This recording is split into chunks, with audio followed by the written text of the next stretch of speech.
Good evening, everyone. Welcome back. Today, the topic is about BlockFI. A couple of people have been asking me, what are some of my investments, savings and stuff like that. I try not to tell them because I'm not a financial advisor.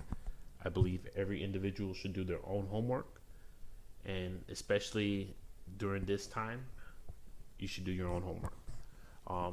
So I don't like to give financial advice, nor should you take any from me. You have to do your own research. But this is just a look over my BlockFi account. Let me go down here to when I initially started. It has a date here. Back in January 3rd of 2020, I started with 100 GUSD. Now, for those of you who don't know what this stands for, it's basically short for Gemini USD. It's their stable coin.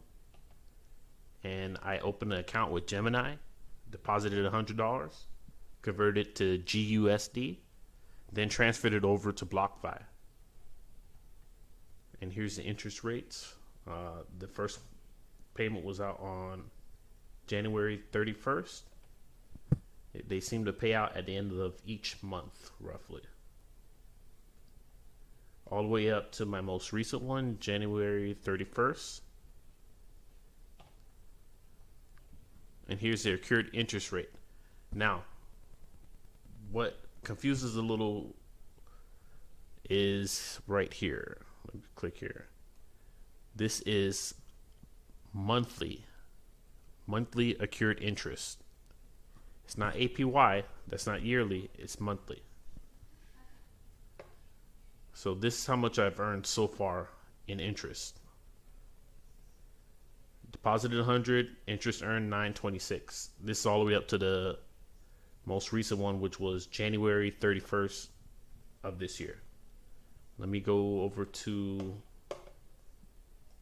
their rates, and you'll see why in a second, why I chose Gemini USD over the other ones.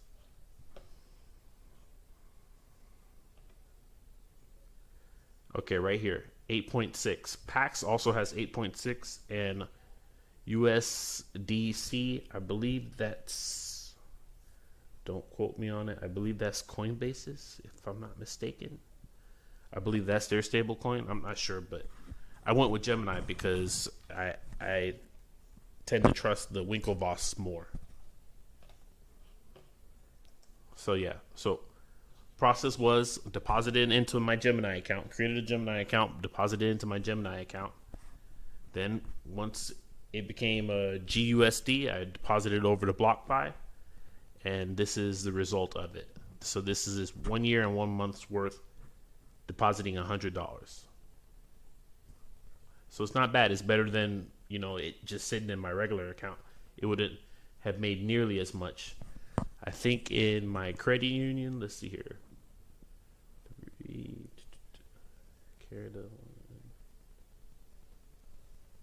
Probably about 50 cents I probably would have made in my regular credit union account. And I don't know in the other bank or with Wealthfront. I believe Wealthfront is APY of 0.35. I don't know. You'd have to check. But yeah, like I said, always do your research. I'll put the link in the description below if you want to sign up to BlockFi. Take care. Have a good evening.